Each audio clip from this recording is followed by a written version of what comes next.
Assalamualaikum warahmatullahi wabarakatuh. Kami dari kelompok 2 PAI 11 MIPA 1 akan mempresentasikan tugas PAI, drama kisah Nabi Musa. Nabi Musa adalah seorang nabi yang dilahirkan di kalangan Bani Israel. Pada saat itu, negeri Mesir diperintah oleh seorang raja bernama Fir'aun. Raja Fir'aun terkenal sangat kejam dan zalim. Dia memerintah negaranya dengan kekerasan, penindasan, dan melakukan sesuatu dengan sewenang-wenangnya. Rakyatnya hidup dalam ketakutan dan rasa tidak aman tentang jiwa dan harta benda mereka, terutama Bani Israel. Raja Fir'aun yang sedang mabuk puasa yang tidak terbatas itu bergelimpangan dalam kenikmatan dan kesenangan di duniawi yang tiada taranya, bahkan mengumumkan dirinya sebagai Tuhan yang harus disembah oleh rakyatnya. Siapa saja yang tak mau bertuhan kepadanya akan dibunuh. Musa yang telah beranjak dewasa mulai mengetahui dan sadar bahwa ia hanya seorang anak pungut di sana dan tidak setitik darah Fir'aun pun mengalir di dalam tubuhnya. Ia menyadari bahwa perilaku Raja Fir'aun sangat kejam kepada rakyat kecil, Bani Israel yang ditindas dan diperlakukan sewenang-wenangnya oleh kaum Fir'aun. Karena itu, ia berjanji kepada dirinya akan menjadi pembela kepada kaumnya yang tertindas dan menjadi pelindung bagi golongan yang lemah yang menjadi sasaran kezaliman dan keganasan para penguasa. Tolong! Kamu bisa mengalahkanku. Ampun! Ada yang besar yang kuat. Rasakan ini. Tolong! Samiri berteriak minta tolong karena kalah oleh Fatun yang bertubuh lebih besar dan kuat. Melihat Samiri minta tolong, Musa pun menolong dan memukul Fatun. Fatun langsung terkapar dan mati. Ini membuat Musa sangat terkejut. Tak menyangka bakal berakhir seperti itu. Ia begitu menyesali perbuatannya dan segera berdoa kepada Allah untuk memohon ampunan. Jangan khawatir, Musa. Aku akan kembali kepada Fir'aun. Setelah mengetahui Fatun meninggal, Samiri langsung melarikan diri. Tidak lama kemudian penduduk desa berdatangan melihat apa yang terjadi. Hai teman, ayo kita lihat ke sana. Ada apa? Sepertinya ada orang yang mati. Berat. Ayo kita lihat. Orang ini sudah meninggal. Apakah kalian ada yang tahu? Bukankah dia adalah Fatun? Iya, dia memang Fatun. Fatun kan dari bangsa Putih. Siapakah gerangan yang berani membunuh orang dari Putih? Raja Fir'aun pasti murka mendengar berita meninggalnya orang dari bangsa Putih. Kamu memang benar. Raja Fir'aun akan memberi hukuman yang berat kepada orang ini. Ayo kita bawa dia ke rumahnya. Beberapa hari kemudian, Samiri berjalan-jalan di tengah kota. Ia bertemu dengan orang Qudbi. Hai orang Bani Israel, mengapa kamu berani datang ke negeri Mesir ini? Bangsa Bani Israel tidak pantas tinggal di kota ini. Apa maksudmu berkata seperti itu? Kalian bangsa Bani Israel hanyalah bangsa yang lemah. Justru kalian bangsa yang kejam. Apa? Terjadilah perkelahian antara Samiri dan orang Qudbi tersebut. Lagi-lagi Samiri meminta tolong kepada Musa. Tolong aku, Musa! Musa tidak mungkin menolongmu Samiri. Tolong! Tolong! Kali ini Musa menolaknya seraya berkata, "Sungguh engkau orang sesat yang nyata." Samiri kesal atas tanggapan Musa. Kemudian ia menyiarkan kabar bahwa Fatun mati karena dibunuh oleh Musa. Kamu tidak mau menolongku, Musa, dasar pembunuh! Tiba-tiba perkelahian mereka berhenti. Apa? Musa adalah seorang pembunuh? Ya, memang. Si anak angkat Fir'aun ini telah membunuh Fatun. Ternyata Musa lah pembunuh Fatun. Hai Musa, aku akan laporkan perbuatanmu kepada Raja Fir'aun. Orang Qudbi itu pun segera pergi untuk menghadap Raja Fir'aun. Sedangkan Samiri berkeliling kota sambil berteriak-teriak mengatakan bahwa Musa adalah pembunuh Fatun. Hai penduduk Mesir, Fatun dibunuh Musa, Fatun dibunuh Musa, Musa seorang pembunuh. Berita terbunuhnya Fatun oleh Musa terdengar oleh Raja Fir'aun. Hai penasihat, apa benar Musa telah membunuh Fatun? Ampun bagi Raja, berita ini memang benar. Fatun itu adalah bangsa kita. Musa telah mengkhianatiku. Sekarang dia bukan raja angkatku lagi. Penasihat, perintahkan semua prajuritku menangkap Musa. Baik bagi Raja. Firaun memerintahkan semua prajuritnya mencari dan membunuh Nabi Musa. Mendengar hal itu, Nabi Musa memutuskan pergi meninggalkan Mesir. Beliau melarikan diri, tujuannya ke negeri Madian. Di negeri Madian, Nabi Musa bertemu dengan Safura, putri Nabi Syuaib. Mereka kemudian menikah. Setelah bertahun-tahun hidup di negeri Madian dengan istrinya, pada suatu hari Nabi Musa ingin kembali ke Mesir. Allah memerintahkan Nabi Musa berangkat ke Mesir untuk berdakwah kepada Fir'aun. Setelah berhari-hari menempuh perjalanan, akhirnya Nabi Musa telah sampai di negeri Mesir. Berita tentang kedatangannya telah terdengar oleh Fir'aun. Bukan main marahnya ia atas kedatangan Nabi Musa. Ia menganggap Nabi Musa adalah musuh bebuyutannya yang harus dilenyapkan dari muka bumi. Hai Musa, berani sekali kamu datang ke Mesir. Aku adalah pesuruh Allah. Aku diutus Allah kepadamu agar kau membebaskan bangsa Israel dan perbudakan dan penindasanmu. Kamu memang tidak tahu diri Musa. Dulu kau kuasu dan dibesarkan di istana ini. Tapi kau malah berbalik menentangku. Kau memang tak tahu berbalas budi.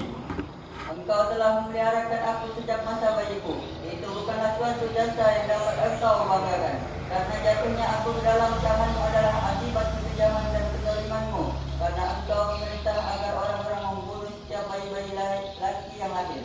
Ibu terpaksa membiarkan aku terapung di permukaan sungai Nil di dalam sebuah peti yang kemudian dipungut oleh istrimu, dan selamatlah aku dari pembunuhan yang engkau perintahkan.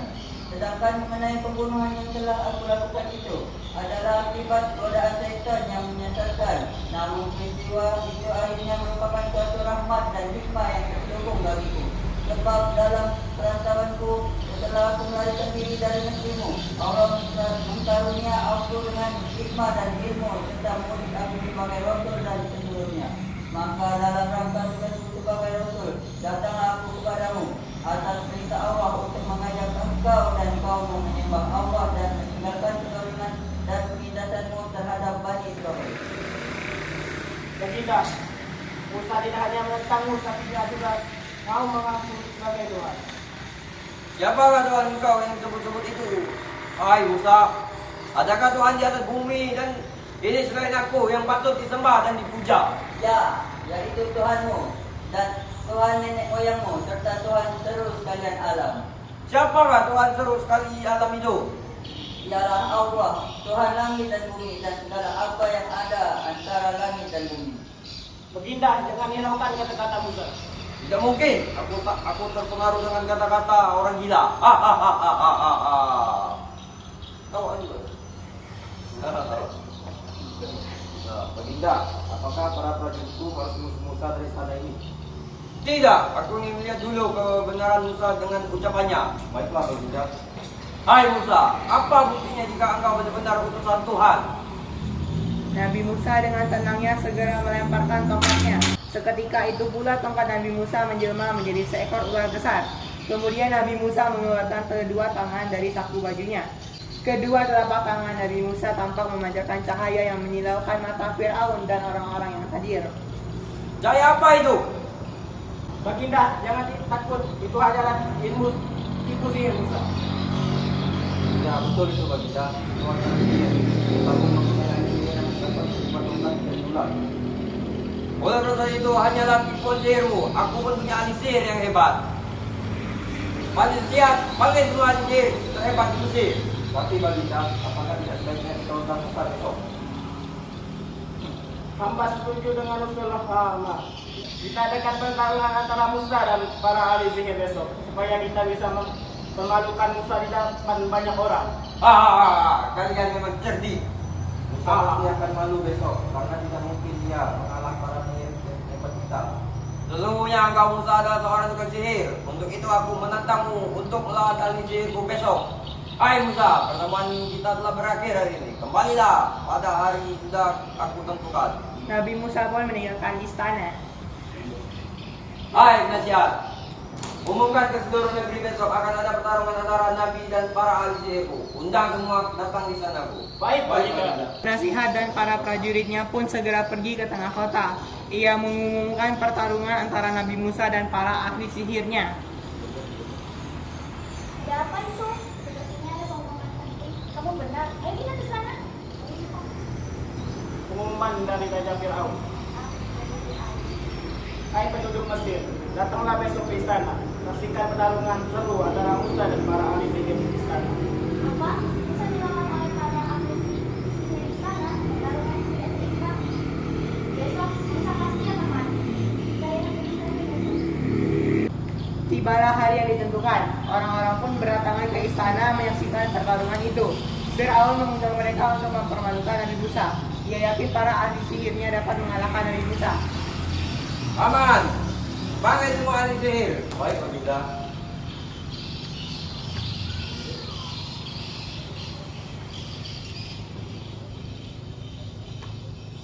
Ampun, Baginda. Inilah para hebat di negeri Mesir. Apa benar itu ahli sihir? Benar Baginda, kehebatan kami tidak pernah dikalahkan oleh siapapun. Kehebatan kami tidak perlu Baginda ragukan lagi. Apakah kata-katamu bisa aku percaya? Bahkan kami bisa menentukan ribuan ular. Hebat.